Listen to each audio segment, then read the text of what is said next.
ఇక హైదరాబాద్ కేబీఆర్ పార్కులో stray dogs దత్తత కార్యక్రమంలో పాల్గొన్నారు పార్లమెంటు సభ్యురాలు రేణుకా చౌదరి. తనకు డాగ్స్ అంటే చాలా ఇష్టం అంటున్నారు.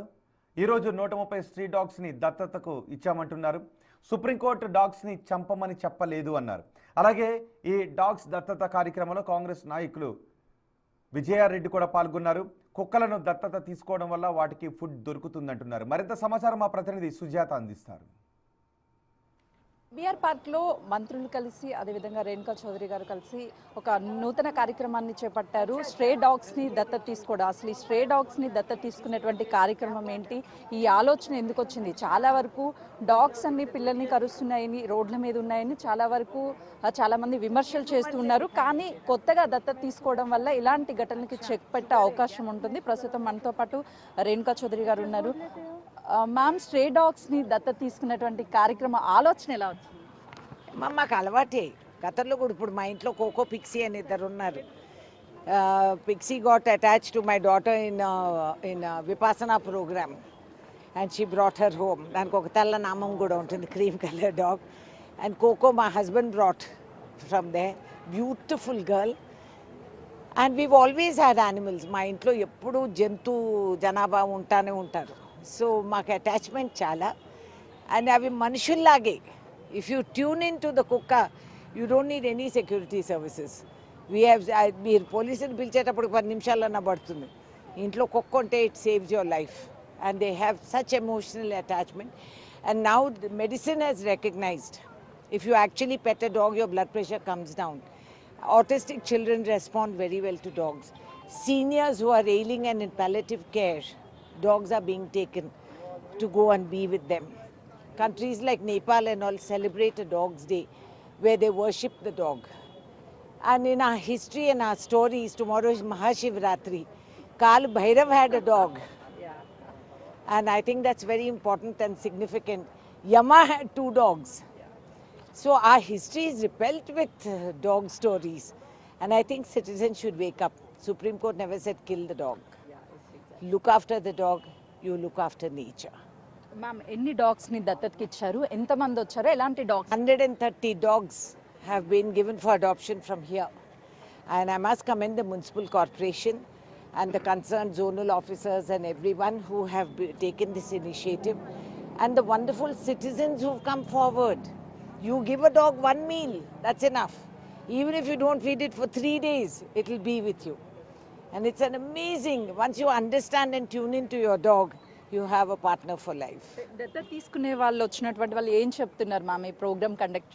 Well, they're very happy. And the nice part is, ఇప్పుడు municipal corporation వీటికి anti rabies plus deworming plus immunisation vaccines అవన్నీ కూడా ఇచ్చారు.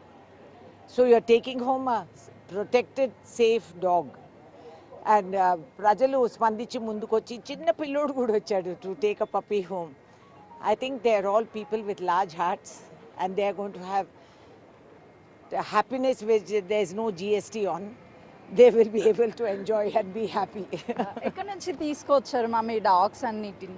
Lot of dog activists చుట్టూతా ఉన్న streets మీద అవన్నీ rescue చేసినటివి. They come here regularly.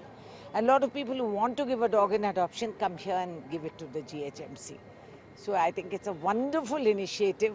I'm very proud to be part of it. చాలా మంది చెప్తూ ఉన్నారు మ్యామ్, డాగ్స్ ఇన్సిడెంట్ జరిగినప్పుడు రోడ్డు మీద ఉన్నటువంటి డాగ్స్ ప్రియులు ఎవరైనా ఉంటే తీసుకువెళ్ళి పెంచుకోవచ్చు కదా అని చెప్తున్నారు. దానికి ఒక శ్రీకారం మీరు చుట్టారనుకోవచ్చా? నేను కాదు, అసలు న్యాయంగా చేసింది జిహెచ్ఎంసీ. అండ్ మేమంతా కూడా భాగస్వాములుగా దాంట్లో పాల్గొన్నాము. we're very happy. అండ్ ఈ మధ్య కాలంలో మీడియాలో we got very bad and that's not true. కాబట్టి నిజాన్ని బయటపెట్టే విధంగా వాళ్ళు నిరూపించుకొని ఒక మంచి కుక్కని కాపాడి మా అందరికీ అందజేసినందుకు ఐఎమ్ అప్రిషియేటింగ్. మీకు ఎలా అనిపిస్తుంది? డాగ్స్ అంటేనే చాలా వరకు భయపడుతున్నారు, చిన్న పిల్లల్ని కరుస్తాయని. అలాంటిది మీరు స్ట్రీట్ డాగ్స్ అన్నిటిని కూడా అడాప్షన్ చేయడం అనేది కొత్త కాన్సెప్ట్ అనేది చెప్పుకోలేలా ఉంది. యాక్చువల్గా నేను 2 times కార్పొరేటర్ని. చాలా చూసాము, కుక్కలతో చాలా బెడదలు ఉన్నాయి కూడా. అదేవిధంగా కుక్కలంటే ప్రేమించే వాళ్ళు కూడా ఉన్నారు. సొసైటీలో బ్యాలెన్స్ చేయాల్సిన అవసరం చాలా ఉన్నది. మేము ఎస్పెషల్లీ చూసిన కాడల్లో బస్తీలలో ఎక్కడైతే తిండి దొరకక అక్కడ ఇక్కడ రోడ్డు మీద పడిపోయి తిన్న కుక్కలు అవి చాలా వైలెంట్ అయిపోయి పిల్లల మీద కానీ పెద్దల మీద కానీ అటాక్ చేస్తూ ఉంటుంది. దానికి ఒక పరిష్కారం ఇంతకుముందు గవర్నమెంట్ ఏంటంటే తీసుకుపోయి దానికి వ్యాక్సినేషన్ చేయించడము లేకపోతే చంపడం లేకపోతే ఎక్కడైనా వేయడమే జరిగింది. కానీ కాంగ్రెస్ గవర్నమెంట్ వచ్చినాక ఒక ఇనిషియేషన్ తీసుకుంది. యానిమల్ లవర్స్కి ఇంకా ఈ సొసైటీలో బ్యాలెన్స్ చేయడానికి ఏవైతే ఆ కుక్కలు అట్లా స్ట్రే డాగ్స్ ఉన్నాయో అవన్నీ కూడా జిహెచ్ఎంసీ తీసుకొని దానికి తీసుకొస్తే ఈ స్ట్రే డాగ్ డొనేషన్ కింద వాటికి వ్యాక్సినేషన్ చేసి వాటిని మంచిగా ఫామ్లోకి తీసుకొచ్చి ఎవరైతే యానిమల్ లవర్స్ ఉన్నారో వాళ్ళకి అందిస్తే ఒక రెస్పాన్సిబుల్గా సొసైటీ బిల్డప్. మీరు చెప్పినట్లు స్ట్రీట్లో వదిలేస్తే ఫుడ్ దొరకదు, అగ్రెసివ్గా మారుతూ ఉంటాయి డాగ్స్. ఇలా ఒక ఇంట్లో పెంచడం వల్ల అంటే మన పిల్లల్ని ఎలాగైతే లైఫ్ స్టైల్లో అన్ని పద్ధతులుగా నేర్పిస్తామో సో డాగ్స్ కూడా అలా రావడం వల్ల ఈ వైలెంట్ అనేది తగ్గిద్ది అనుకోవచ్చా, లేకపోతే పాత బిహేవియర్ ఏమైనా ఉండే అవకాశం? 100% అండి. జిహెచ్ఎంసీలో ఇప్పుడు చేసేదే అది. ఎందుకంటే ఇంతకుముందు దానికి ఎట్లా ప్రాపర్గా చేయాలని అర్థం కాలేదు. కానీ కాంగ్రెస్ గవర్నమెంట్కి వచ్చినాక సీరియస్గా మా మీద ఎన్ని అలిగేషన్స్ ఉన్నాయో at the end of the day ఈ కుక్కలని సంరక్షించాలని సొసైటీలో అన్ని జీవ ప్రాణాలను కాపాడుకునే బాధ్యత కాంగ్రెస్ ప్రభుత్వం మీద ఉంది. కాబట్టి ఒక మంచి ఇనిషియేషన్ తీసుకుంది. ఈ స్ట్రీట్ డాగ్ డొనేషన్ క్యాంప్ పెట్టి ఎక్కడైతే రోడ్డు మీద కుక్కలు ఉన్నాయో వాటిని అన్ని తీసుకొచ్చి మంచిగా వాటికి వ్యాక్సినేషన్ ఇచ్చి ఒక మంచి పద్ధతిలో పెంచుకుంటే బాగుంటుంది. డెఫినెట్గా మనం ఏం తినిపిస్తే మీరు అన్నట్టు పిల్లలను ఎట్లయితే మంచిగా సంస్కారం ఇచ్చి మనం పెంచితే అవి అట్లనే రిఫ్లెక్ట్ అయితే సేమ్ వే కుక్కలు కూడా వాటికి మంచి ఫుడ్ పెట్టి మంచిగా ఒక నర్చర్ చేస్తే అవి కూడా సొసైటీకి అదే బ్యాక్ ఇస్తుందండి. Thank you. స్ట్రే డాగ్స్ని దత్తతకి ఇవ్వడం అనేది కేవలం ఒకవైపు డాగ్స్ ప్రియులకి ఎంతైతే ఉపయోగకరంగా ఉంటుందో అంతకు మించి సొసైటీలో చాలా వరకు డాగ్స్ అనేది అగ్రెసివ్గా ఫుడ్ లేకుండా పిల్లల్ని పెద్దవాళ్ళని కరుస్తూ ఉన్నాయి. కాబట్టి వాటిని తగ్గించడానికి కూడా మా ప్రభుత్వం వినూత్నంగా ఈ కార్యక్రమాన్ని తీసుకొచ్చింది. దీని ద్వారా ఇన్సిడెంట్స్ అంటే డాగ్స్ బైట్స్ చేసే ఇన్సిడెంట్ అనేది చాలా వరకు తగ్గుతుంది అని చెప్పేసి మేము ప్రధాన ఉద్దేశంగా డాగ్స్ని సేవ్ చేయడంతో పాటు పబ్లిక్ని కూడా సేవ్ చేయాలని ఈ కార్యక్రమం చేపట్టాము అని చెప్తున్నారు. కెమెరామెన్ పరశురామ్తో సుజాత, KBR.